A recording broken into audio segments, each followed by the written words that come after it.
hadir ya Kak Daidi, hadir? Hadir. Terakhir Trifoliman Daidi. Semuanya hadir ya. Oke, baik. Sekarang kita akan mulai belajar. Nah, pada hari ini kita akan belajar tentang bagian-bagian dari tumbuhan. Nah, sebelumnya, apakah anak-anak kami pernah mempelajari apa itu tumbuhan? Nah, apa sih tumbuhan? Siapa yang tahu? Si Kelly.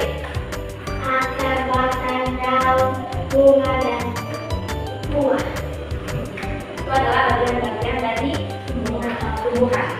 Jadi arti tumbuhan itu makhluk hidup yang bisa berkembang biak sendiri dan memiliki struktur atau bagian-bagian. Jadi sekarang yang kita pelajari adalah bagian